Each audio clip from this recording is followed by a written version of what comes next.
தமிழ் திரைப்பட உலகில் முன்னணி நடிகர், இயக்குனர், திரைக்கதை ஆசிரியரான கே. பாக்கியராஜ் மாரடைப்பு காரணமாக இன்று சென்னையில் காலமானார். அவருக்கு வயது 73.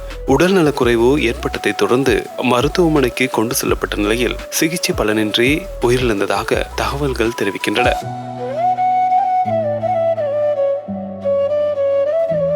ஆயிரத்தி 1953 ஜனவரி 7 ஈரோடு மாவட்டம் கோபிச்செட்டிப்பாளையம் அருகே உள்ள வெள்ளங்கோவிலில் பிறந்த கிருஷ்ணசாமி பாக்கியராஜ் தனது திரைப்பட பயணத்தை இயக்குனர் பாரதி ராஜாவின் உதவி இயக்குனராக தொடங்கினார். பின்னர் 1979 ஆண்டு வெளியான சுவரில்லாத சித்திரங்கள் திரைப்படத்தின் மூலம் இயக்குனராக அறிமுகமானார்.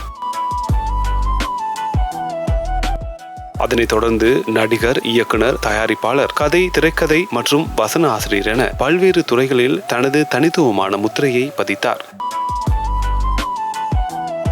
குடும்ப உறவுகள், நகைச்சுவை, சமூக கருத்துக்கள் மற்றும் எதிர்பாராத திருப்பங்கள் நிறைந்த திரைக்கதைகள் மூலம் தமிழ் சினிமாவில் தனி இடத்தை பெற்றார். முந்தானை முடிச்சு, அந்த 7 நாட்கள், சின்ன வீடு, சுந்தரகாண்டம், எங்க சின்ன ராசா உள்ளிட்ட பல வெற்றி படங்களை அவர் இயக்கி நடித்திருக்கிறார்.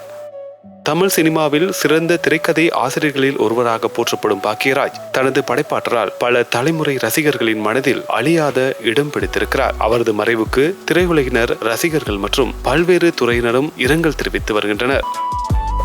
பாக்கியராஜின் தனித்துவமான கதை சொல்லல், படைப்பு திறமை, தமிழ் சினிமாவுக்கான அளப்பரிய பங்களிப்பு ஆகியவை ரசிகர்களின் மனதில் என்றும் மறையாதவை. அவரது மறைவு கலை உலகிற்கு மட்டுமல்ல, ரசிகர்களுக்கும் பெரும் இழப்பாகும்.